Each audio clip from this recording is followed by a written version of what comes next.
અમારે સિંચાઈના પાણી માટે આંદોલન કરવું પડે, અમારે રોડ રસ્તા માટે આંદોલન કરવું પડે, અમારે રોજગારી માટે આંદોલન કરવું પડે, અમારે પાકના ભાવ માટે આંદોલન કરવું પડે, અમારી જમીનો બચાવવા માટે આંદોલન કરવું પડે, તો હવે આંદોલન જિંદાબાદ મુર્દાબાદ લડેંગે જીતેંગે બંધ.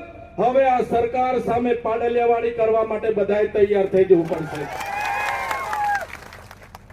આપણા ઘરમાં જે તીર કામઠા મને હમણાં આપ્યા છે, એ તીર કામઠા હું પણ ભેગા કરીને ઘરમાં મૂકું છું.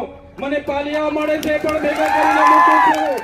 મને ધારિયા મળે છે એ પણ હું ભેગા કરીને મૂકું છું. મને ભાલા મળે છે એ પણ ભેગા કરીને મૂકું છું. અને તમને પણ કહેવા માંગુ છું, જ્યાં પણ આદિવાસી સમાજનું સંમેલન હોય ત્યાં ગિલોડી લઈને જજો, ત્યાં ગફેણ લઈને જજો, ત્યાં તીરકામઠું લઈને જજો, ત્યાંથી પાલિયા ભાલા પણ લેતા આવજો અને ઘરમાં મૂકજો. જે દિવસે જરૂર પડશે તો આપણા ઓજારો લઈને રસ્તા પર ઉતરવું પડશે.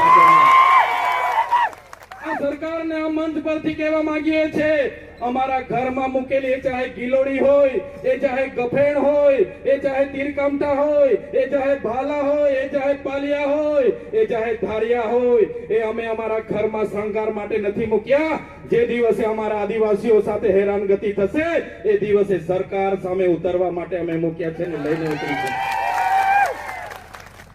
સાથીઓ, આજે મેં તમને કહેવા માટે આવ્યો છું, 30 વર્ષ સુધી આપણે બધા ભાજપ ભાજપ ભાજપ કરીને, કોંગ્રેસ કોંગ્રેસ કરીને એમને આપ્યા છે.